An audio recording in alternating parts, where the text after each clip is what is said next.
What up, y'all? Feeling a little better. Oh shit, my bad. Feeling a little better, so I thought I'd do this vlog real quick. Mixtape review. I still don't like how this shit is. Hold on, man. There we go.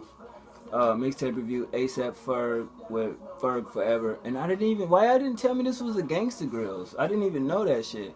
Yet again, drama didn't come with the fuckery and talk all throughout the project. I like that. But it got 19 tracks, and y'all know how I feel about, you know, mixtapes that have so many fucking songs when you should be limited to 12. But features, you got Marty Baller, Twista, which shocked me. Oh my god, it's falling again. Y'all gotta really excuse me, like, I don't understand why it's doing that. My bad. Like I was saying, got Twista on there. Winter Gordon. He did a Tina Shay mix, Miss 007, Crystal Canes, Bungie Garland, Spice, YG of course, MIA, ASAP Nat, Big Sean, and SZA. But I'm not even gonna front. This mixtape wasn't nothing like I thought it was gonna be. So please excuse me for the, you know, the camera on my phone falling. But the first track, Perfume, I didn't understand the title behind it. I thought that was pretty weird, but the beat was hard. I like his flow. His lyrics was hard as shit. Like, this opening up the mixtape was just dope as fuck, so I'm gonna give it that. That song was just hard as fuck. Number 2, Jungle featuring Marty Baller. The background ad-libs was phenomenal. I thought the beat was dope. I thought his flow was crazy. I'm trying to do less cussing because I hear women watching and don't like that. Bars was good. He spazzed on the lyrics, so that song was a go.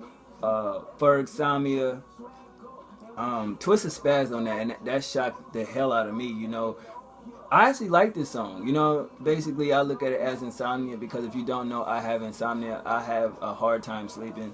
That's why you get videos 3 in the morning. But the beat was crazy. The hook was ill.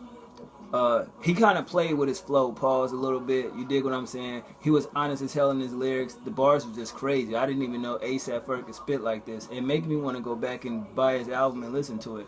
Bonnero featuring Winter Gordon, produced by Big Crip. Big Crip did a great job.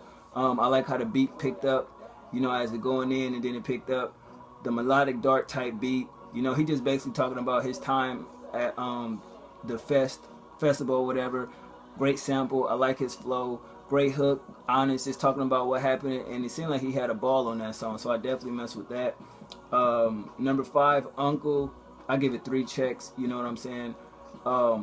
I've had family members in my life that dealt with drugs and everything like that, but it wasn't to the point where they were stealing my shit. So basically, I identify with the story. I think a lot of us in the urban community grow with people in our family, relatives, moms, dad, uncle, aunts that dealt with, you know, the crack epidemic of the 80s, and, you know, shit like that happened. So I definitely understood that. I got his childhood story, and I understood where he was coming from, and I felt that pain and the honesty in his lyrics. So I definitely felt that track. Thug Cry, I just like the way that he took the hook and basically explains the ins and outs of what it is when a girl dates that type of dude. You know, and I always say that, you know, where girls will go for the guys that they think because it's the flashy lifestyle, the cars and everything like that. But the downside to that is when you behind them bars, you know, you don't see the situation pick up far as the letters, the commissary, you know, what the girl goes through, the heartache the man go through. So I definitely feel like that was a great story. He definitely twisted that far as the hook and did his own thing to it. So I definitely respect that record. Number 7 through 9, I didn't like none of them. Number 7 Now, 8 Jolly, 9 Weaves, I didn't like none of them. Straight fillers. Number 10, Hood Tales, great storytelling, I will say that. About basically life in the hood, the ins and outs, the good, the bad, you know what I mean? His flow is great. I like the lyrics. I enjoyed the hook. It's just basically just telling you what goes on in the hood.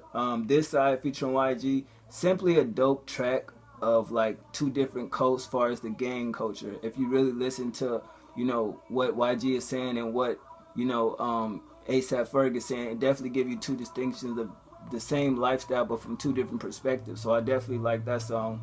Reloaded, Let It Go 2 featuring MIA, Crystal Canes. Simply, that song is hard as hell. You know, if you haven't heard it, quite sure y'all have, go check it out. Number 13, commitment issues.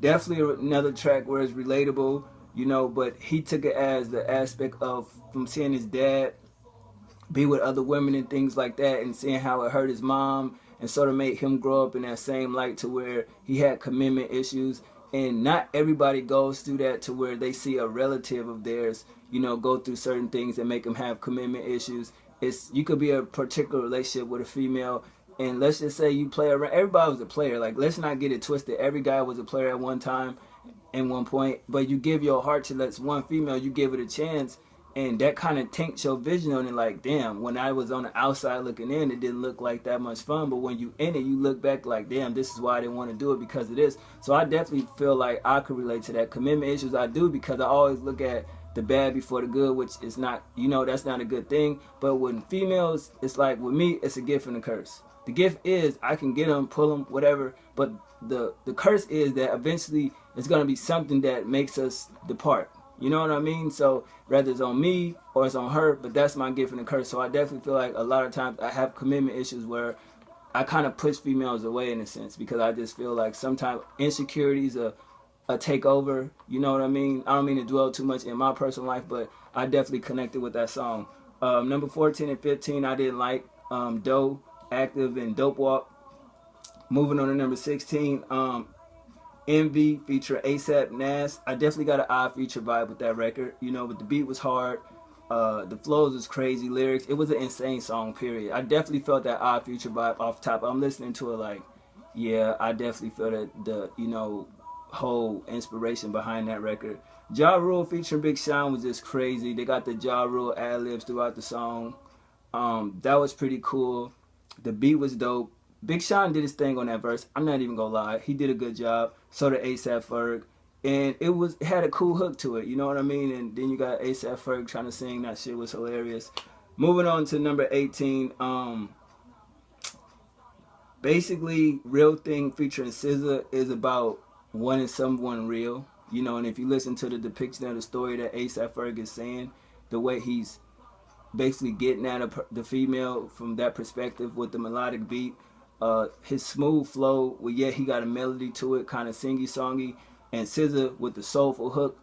It was just a great song. You know, basically flirty lyrics, like when you getting at a girl, spitting game at her, you know, things like that. Like, I don't really, the female feels like, okay, from the hook, that I don't really want to deal with nothing fake. All I want is the real thing. And the guy is just saying, like, you know, you done dealt with that, you done dealt with that, but you ain't never dealt with this. And I see the things that you're going through, and I can offer this.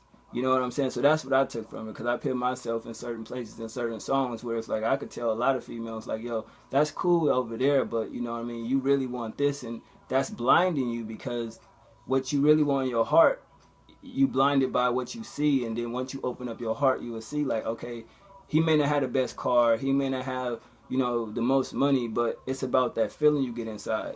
Not to sound sappy and emotional, I'm just in touch with my, you know what I mean, my inner being. I'm a Gemini, so it is what it is. And the last track, Talk It, I got a Kid Cudi vibe from that. I can't even lie.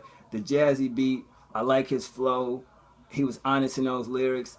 The hook was decent, you know what I mean? But it was a good song. Overall, this Gangsta Grove, ASAP Ferg, Ferg Forever was a great project. I give it an 8.5 out of 10. I like 14 out of 19 records. Production about an 8 out of 10. So definitely this will get, it has replay value other than the songs that you don't like. You know, I didn't like 5 of them. So other than that, if I throw it on my phone, I'm just not going to pick the 5 songs on there that I didn't like. But it's definitely a solid project. Shout out to brother asked me in the comments, was I going to, you know, review it, because I kind of looked over like it's ASAP Ferg. He ain't nothing like, you know, ASAP Rocky, but he definitely stands alone, and I'm definitely waiting for his next album. But other than that, you know, I wasn't going to do a review, but hey, fuck it, I feel a little better, so I hope y'all enjoy it.